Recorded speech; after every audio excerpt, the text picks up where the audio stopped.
alam ko Novaria Rome ito kasi pwede rin siya. Oo. And, or pause for Matilda na pwedeng naka-execute. Oo. May nakita ko din dati sa rank game eh. Nagulat ako, in-execute ako ng Matilda. Diba? Ang hirap eh. Ganda, sobrang ganda pa ng bagong update dito kay Matilda sa new patch. Again, yung Circling Eagle, pag kinast mo ulit, Pwede mong ibalik eh. lahat mananack up. O, Lahat saka- ng nasa daan niya mananack Saka up. pwede kang mag-hesitation mo. Oo. Yung teka lang, wala kang pagbagsak mo, alam mo wala kang kampe. Pwede ka mang ano eh, pwede ka mang psycho-psycho. Yung akala mo, susugurin ka na tapos mapilitan mo Winter Truncheon yung kalaban. Tapos ay joke lang pala, Oo. U-turn yung Matilda mo. Joke lang talaga eh. Talagang parang, okay, nabite na yung Winter Truncheon. So, alam na natin na pwede tayong pumasok. Oo. Pero ito na tayo sa game number 1. Rome Matilda nga, Rome Matilda. Yeah, it's a Rome Matilda. And APBH versus TNZ4. Sino ang unang makakakuha ng share na ito? Siyempre, sisimulan natin yan sa game number 1. Alam mo, natatawa ako kasi every time naglalaro yung... Sino ba yung kalaban ng Echo nun? Nagkaroon ng time na Echo tsaka may kalaban sila. Naging Lord Dance yung Lethal Wanderer eh. As in, naging 4-on-4 eh. Tapos retrian.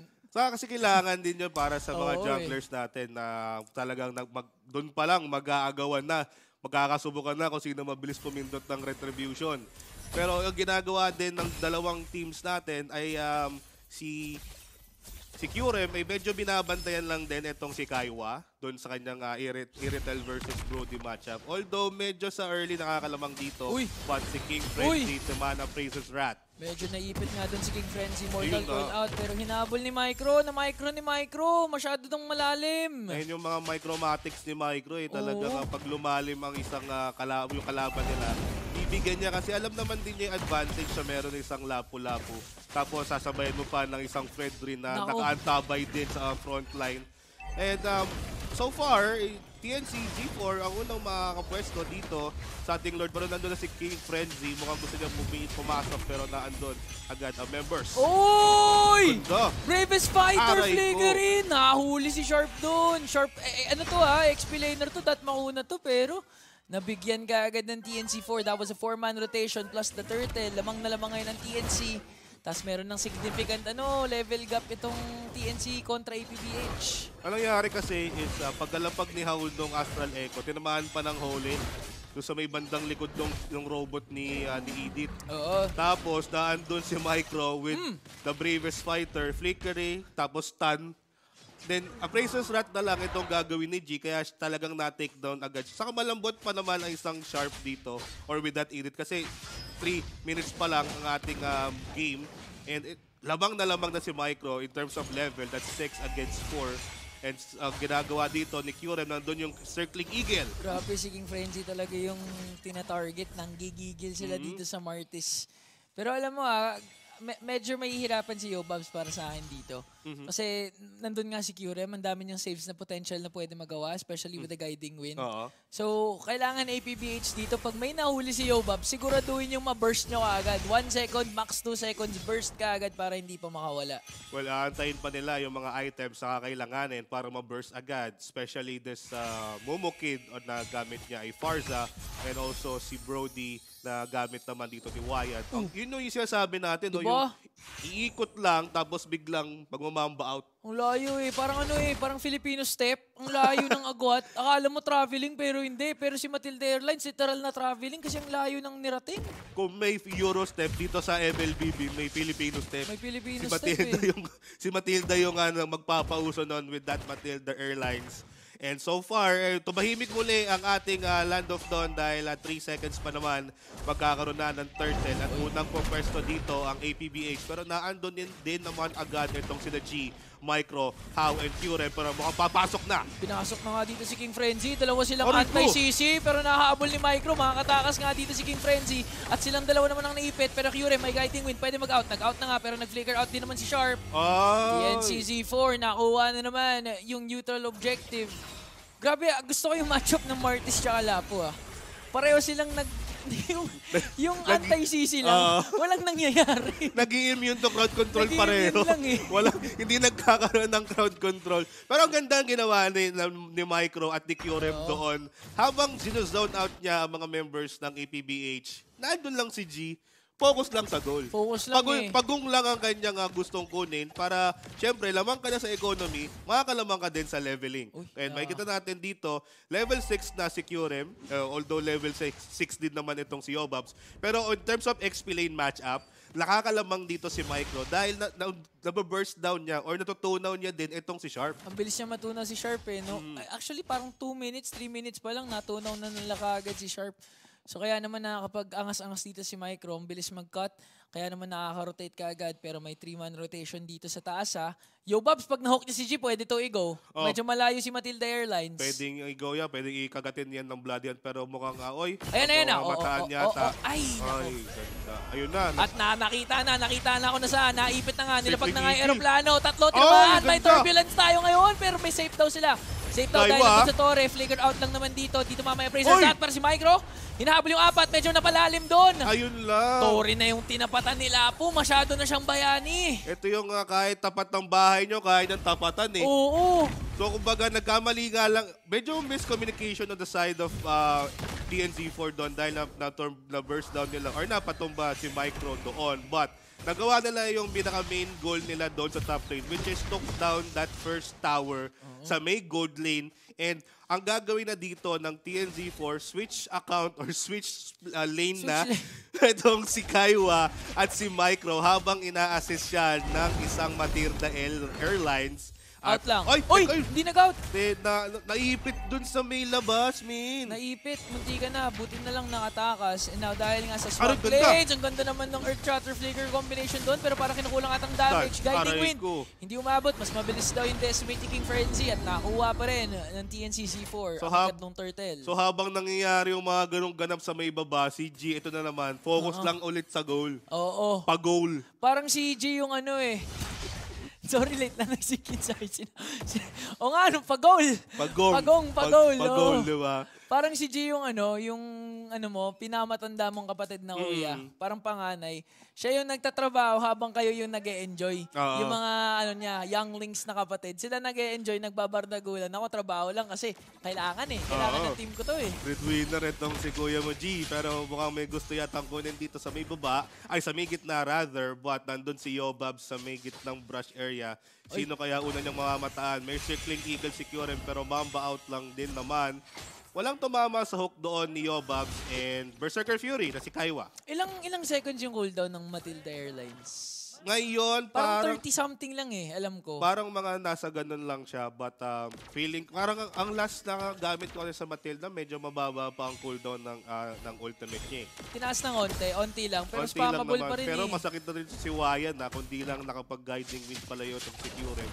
Ito yung babantayan din ng TNG for itong Brody ni Wayan. Ay nako, yung kumot nila pag naka-flicker out si Wayan dito, buti na lang. Pero gusto ko lang sabihin ang ganda ng ginawa ni Momokid before rumespo yung TNCZ4 Nag-check brush siya doon kaya napilitang lumayo si Micro.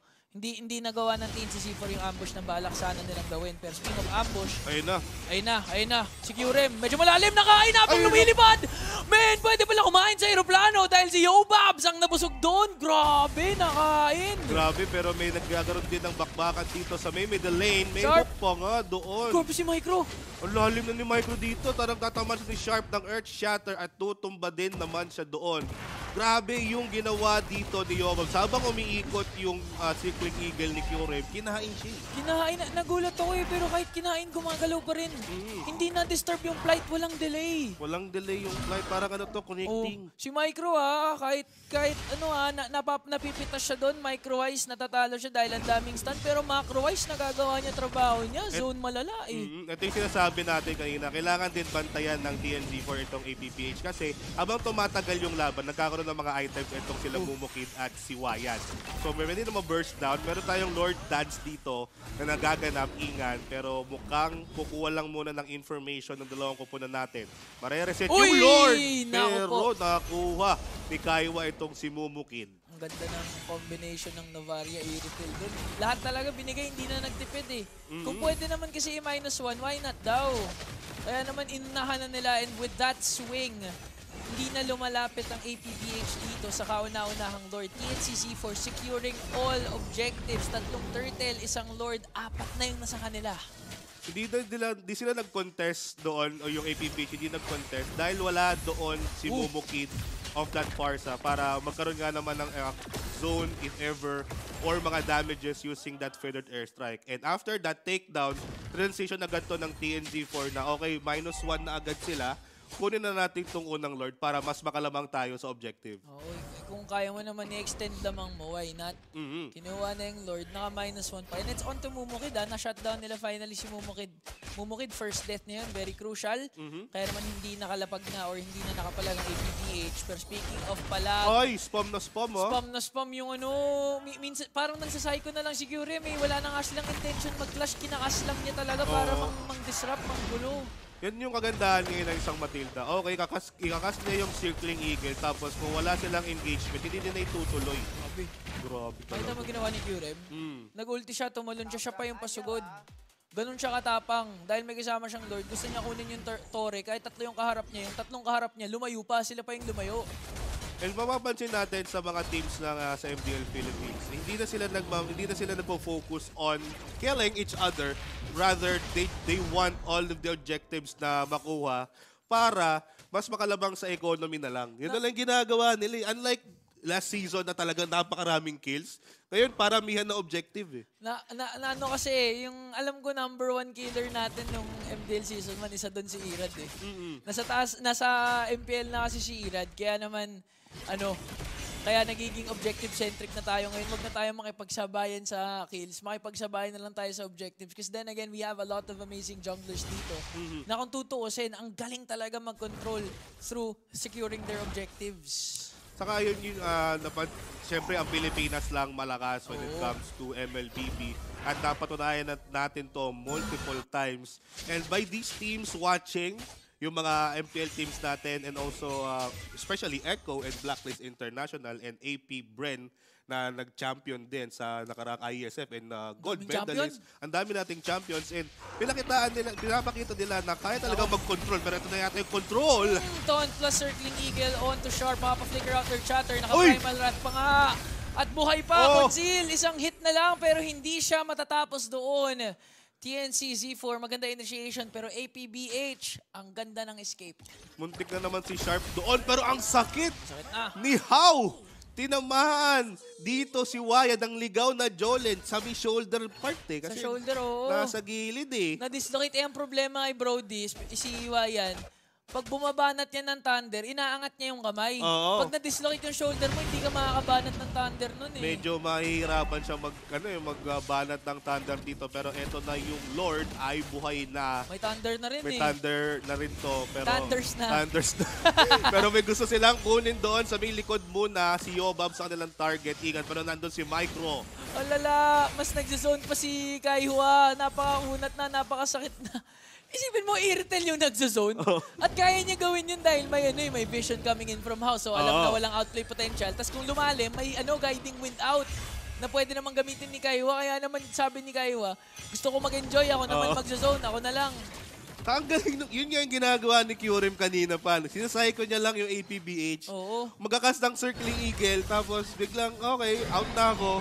Napalayo ko na tong mga to. Pwede nyo nang kunin yung objective. And G, kinukuha niya lahat ng objectives or major objectives, yung pag-goal at yung Lord ngayon dito ay hawak nila. Isipin mo mas marami pa yung nakuhang objective ni G kaysa sa kills ng TNC Z4.